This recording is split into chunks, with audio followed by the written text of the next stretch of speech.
Our first guest on today's episode is Hank Sheinkopf. He is a veteran Democrat consultant. He's worked on over 700 campaigns, including President Bill Clinton and Mayor Michael Bloomberg. Hank, thank you for being on this podcast. Thank you for having me on today. I'm very grateful that you called me and asked me to be here. So, Hank, you are an expert in a lot of things with Democratic primaries, especially in New York City. Former Governor Andrew Cuomo has had a very big lead, and there's been this one poll, especially by Emerson, showing Assemblyman Manmani really climbing in the polls. Is there any realistic chance that there could be an upset where Cuomo loses? 6 months ago, a well-known idiot predicted that Mandami would be the one to watch. I was the idiot, and people said to me, "Aren't you an idiot?" And I've been saying it ever since. He's the one to watch for a whole host of reasons. If you look at the crosstabs in these polls, what you see is that Mandami is doing very well with younger, better educated, more professional, and more rich people, young people in those quadrants. Cuomo is doing better with poorer people who are more minority people, people who are less educated. The ballot is complicated because of ranked choice voting, regardless of what the people who came up with ranked choice voting might say. And, again, better educated people will be able to manipulate it more significantly. What I find fascinating is that this generation of people who have eaten more regularly, had more housing over their head than anyone else in history, had more opportunity than anybody else has had in history, and are better educated than anybody else in history, have decided that they should be aligning themselves with someone who has been very public about his attitudes about the Middle East, particularly Jews, and housing and bus fare and who's going to pay. Now, if I were a municipal worker and someone said to me, vote for Mandami, I would say, what are you, out of your minds? Because after you finish taxing everybody and chasing them out of the city, there'll be no one here to pay the what do you call it, the municipal union agreements. Now, so as a strategist, I think, and maybe I'm wrong, I keep looking for what coalitions Cuomo could have, right? I think that there are a lot of Italians who, one, remember his father, who want an Italian mayor. I'm Italian. I can say, like, there's a lot of ethnic pride in the tribe. Union members, big time supporters, long time supporters, blacks, Latinos. And I think what has been underreported in a lot of this polling is especially Orthodox Jews who don't answer polls at a high frequency. They tend not to. Is there anyone I'm missing in that coalition? Maybe senior citizens? Who else? Let's look at the city's dynamics for a second and its demographics. The wonderful thing about America is that it accepts everyone generally, and it changes, and it goes through these extraordinary moments, which is unique to American democracy. We're not tribalistic so much as we become tribalistic, but we're really unified. And what's changing now is we're not as unified, becoming more tribalistic. What does that mean? Because we don't share common heritage. More than 50% of people living in this country today can no longer trace their roots to Europe, which is a pretty significant thing. New York is the melting pot of the world. Guess what? We're experiencing the same thing. So we have to begin to think about who really cares about what and how do we communicate with them. And the usual gang of consultants haven't figured that out yet because it's not interesting to them. It is very interesting to me. Were I running the Cuomo campaign, the people I'd be talking to are frankly Koreans, Chinese, who are much more conservative, who are becoming the most significant portion of the Asian community in New York City. And I guess they're about 18 to 20% now. They're going to increase. If you look at Brooklyn alone, where you have tremendous numbers. I mean, you go to Bensonhurst, where 20 years ago, Italians and Jews ruled the roost. Today, it is all the signs on the stores are in Chinese. It's very simple. I would be talking to Chinese. I'd be talking to Koreans. I'd be talking to South Asians, the Richmond Hill people who own property, who have a vested interest in ensuring that those properties do what they were supposed to do, which is provide the income to put the children of those immigrants through college, which Mandami intends to make impossible. Why? Smaller units, throw away the taxes. Who's going to put the money into those properties? Simple problem. And he wants to control grocery stores, which for Latinos who own a lot of bodegas, they kind of classify as grocery stores in some capacity. I don't know how we would classify that, but that would hurt their businesses too immensely. It would injure them significantly. I mean, I've done a lot of work in Latino communities around I don't like the word, but Spanish-speaking derivative countries, I call them, around the country. And I've worked overseas in Spanish-speaking countries. It's not a good idea for them. So, I would be looking at this differently. I would also be targeting Irish and Italian Catholics, 40 plus, who are 40 plus. I'd be looking at, Koreans, Chinese, South Asians, 40 plus Italian and Irish Catholics. I'd be looking at Jews very differently. I'd X out Manhattan over the top. I wouldn't bother with Manhattan, but I'd be looking at the outer boroughs. I'd be looking at Jews, particularly in Queens, okay? Kew Gardens Hills, that general area, whatever's left, the Forest Hills. I'd be targeting There's still a the lot of new Jews in Jews, the Forest people Hills. from I'm Central not. Asia who have really Yeah. taken over the Forest Hills, Regal Park area, and the Russians are now gone. I think in most cases from those communities. And I'd be looking at Brooklyn differently. I'd be looking at Marine Park, the area around what they call Madison Park, which is Madison High School and the whole general areas, Flatbush, Midwood. People think about Jews in New York City. They think about votes by Hasidim or Orthodox people like that. I don't think the numbers are really there. If you look at real voter turnout in Borough Park or Williamsburg, you just don't have what you used to have because those neighborhoods have changed. What I think you're describing and what is so commonly happening now in New York City, and I am not only a lifelong New York City resident, I am an like sixth generation New Yorker. It's Bravo. It's Manhattan and the regions that touch Manhattan, northern Staten Island, northern Brooklyn, Astoria, Long Island City, Queens, southern Bronx, that versus the rest of the city. I think that's entirely accurate. If you look at Long Island City and you look at where ground zero is for DSA candidates, it's Queens. That's where the action is.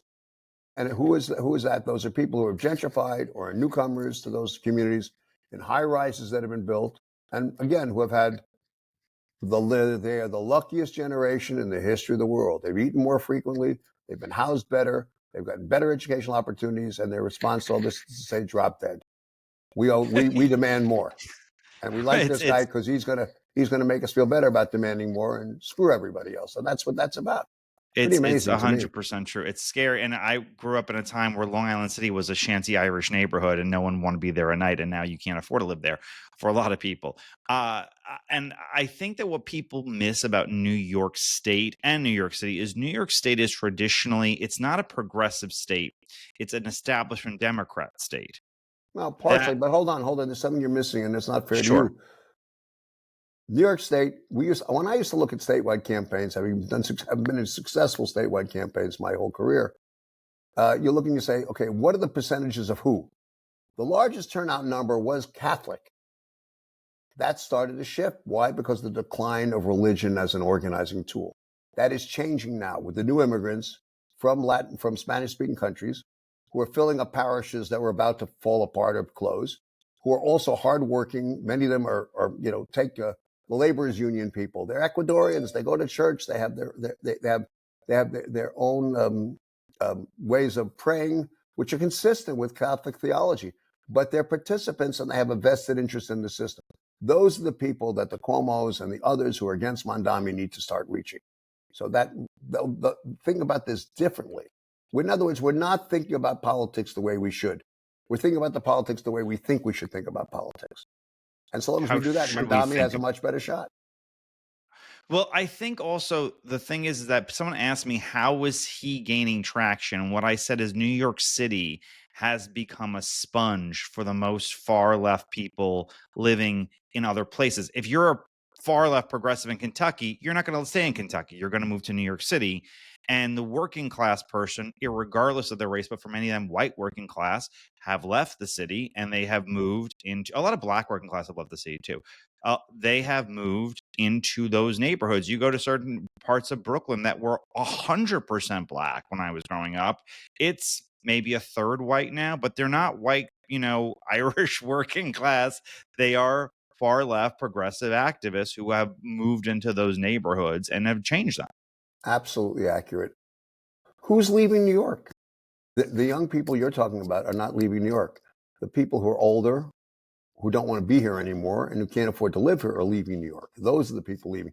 The trucks, the moving vans are on the streets. They are leaving. Look, if you were a police officer, white, black, or Latino, and let's see, your husband, you're a police officer retiring and you're a second grade detective. Your husband was in the police department and was a patrol officer, police officer.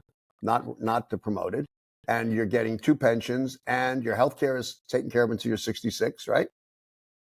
And you're going to wait for Social Security, and you're going to get another job after you sell your house that you bought for 50,000 for 300,000 or wherever it is. You're More going to than take that 300. 500, 600. You're going to take the Yeah. cash.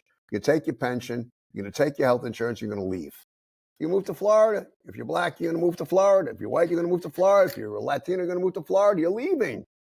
Let's be real. Who wants to stay here unless you love the place, you believe that it's savable, and that it is worth being here? Now, that's it.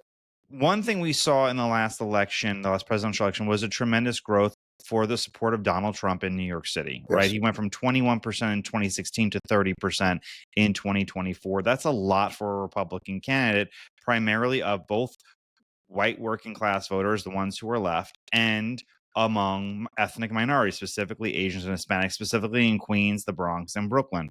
What in those communities, in the largest city in America, in a city that has really no functioning Republican Party as it is known in other parts of the country, they are organically moving towards Trump. Why is it that Democrats are losing them without Republicans spending a lot of time, money, and attention trying to get them? Important questions you're raising. If you look at South Brooklyn for a second, you look at where the numbers are.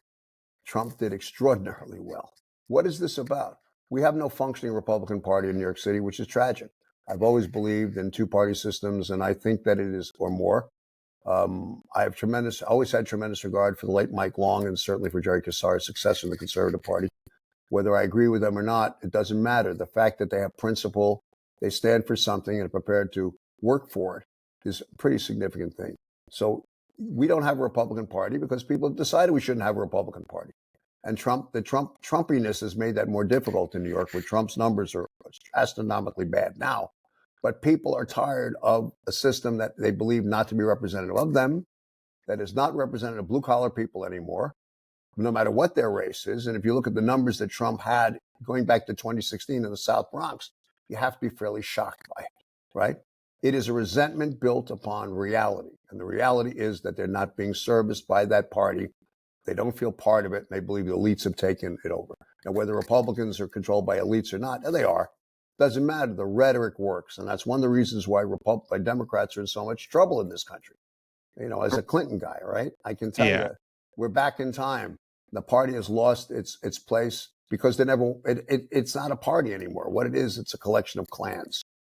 Very different way. You can't have a political party when there's no joining mechanism, where people are clannish because their interests are very particularistic, and where you have no enforcement tool. The president of the Republican Party is the enforcement tool. The enforcement tool among Democrats used to be labor unions, but they're not as strong as they once were. And the strongest of them, the Teamsters, walked away from the Democrats and did their best to help Donald Trump get elected, knowing that the basic part of their population of membership were frankly Trumpites. Hank, last question. If you were advising former Governor Cuomo, what is his message in the last 3 weeks to Democratic voters in New York City? I'll make you feel safe again, and I'll make you feel wanted. That's great. That's right. Hank, where can people go to read more of your stuff and find out more about you? I've never been really good at self-promotion. I just go out and do this. I have no idea. If you said I'm a blue collar product of New York City that got to do this work all over the world, I have no idea how it happened. There's a lot of stuff online. It amazes me every day, and I think I'm the luckiest, most fortunate man. I would leave you with one thought, though. I'm not a fool.